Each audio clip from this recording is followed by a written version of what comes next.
This summer in 2026, multiple decisions were handed down from the Supreme Court, the most important of which was Trump v. Barbara, which was docketed back in September of 2025.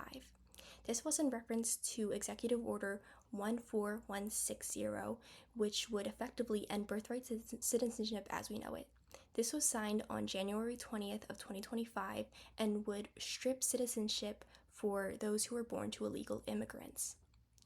This ended in a 6-3 decision that upheld the 14th Amendment. However, this 6-3 decision had led a lot of people to question the legitimacy of the courts, along with the other cases that were decided in the June term.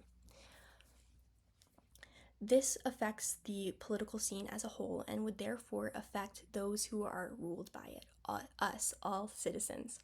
The Supreme Courts have become a point of contention as arguments over its politicalization have become more prevalent. First, I will explain the structure of the courts and how it is set up to prevent this political effect. Then I will explain the evidence for and against this political split. And finally, I will explain the suggestions within these debates to reform the courts. First, let's get into the Supreme Court's foundations. It was established in Article 3 of the Constitution and in the Judiciary Act of 1789, which made the Supreme Court the highest courts over the federal courts. The Supreme Court has a few things that are very important to it, which are its lifetime terms, salary protections, and its explicit separation of powers. According to the Congress website, in particular to protect that the system was set up in particular to protect the federal courts from undue influence by other political branches. Its lifetime terms were set up to prevent presidential influence onto these justices. And the founders also wanted the judges to focus on law and not elections. If they were focused on elections, they would be focused on succumbing to political whims.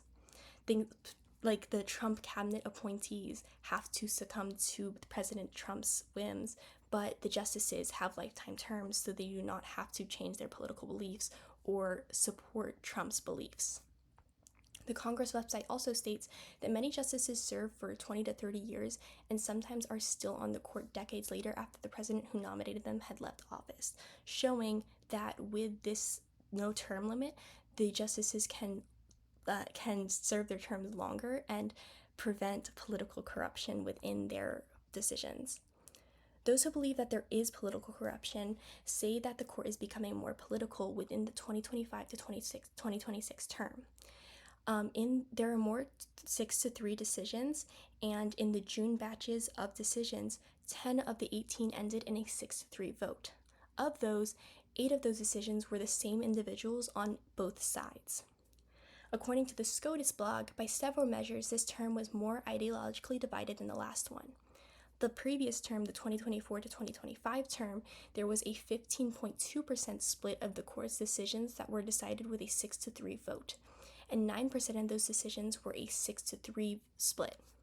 However, in the 2025 to 2026 term, it is a 28.8% split and it's 22.7% split, respectively.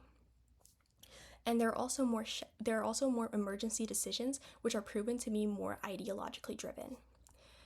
According to CNN, the court's tendency to divide important cases among 6-3 partisan lines is a serious problem to the court's legitimacy, which was said by David Cole, a law professor.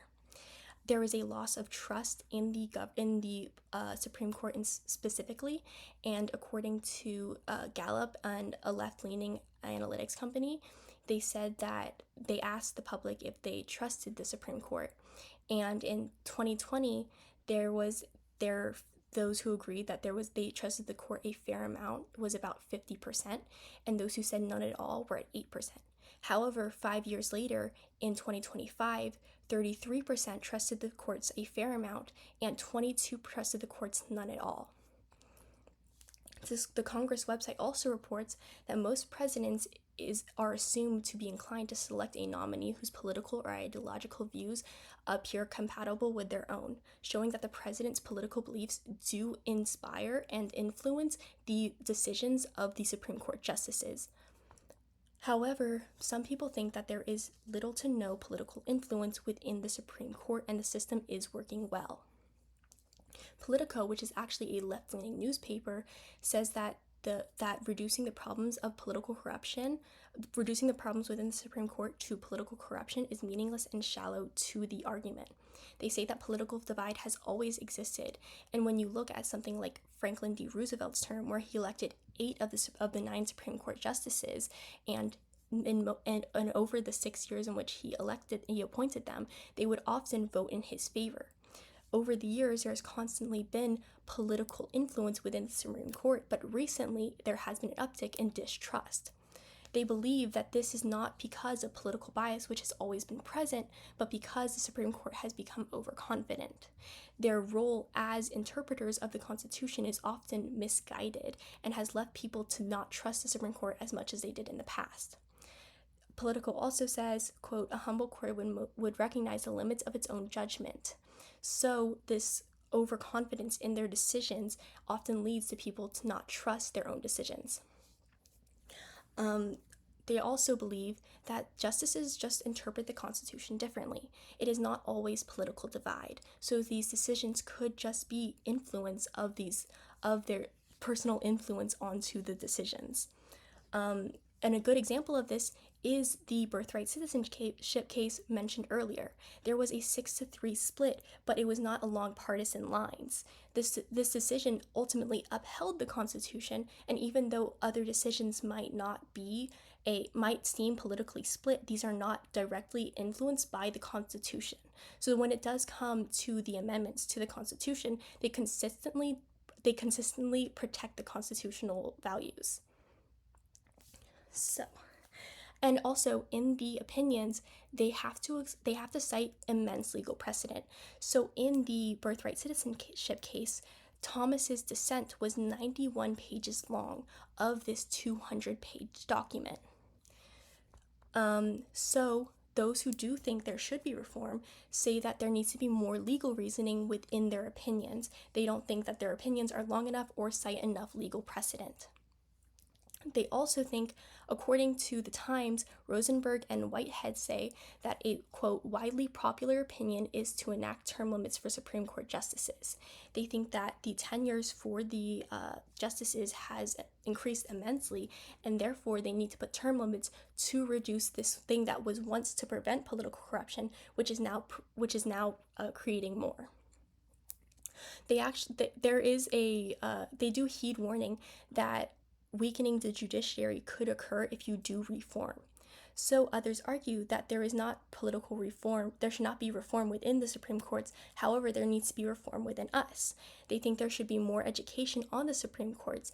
I personally did not learn much about the Supreme Court until I was in my senior year of high school. So many people are immensely uneducated on the courts, on the government, and the structure. So when they look at a 6-3 split, they automatically assume that there is a political divide rather than taking into account other things.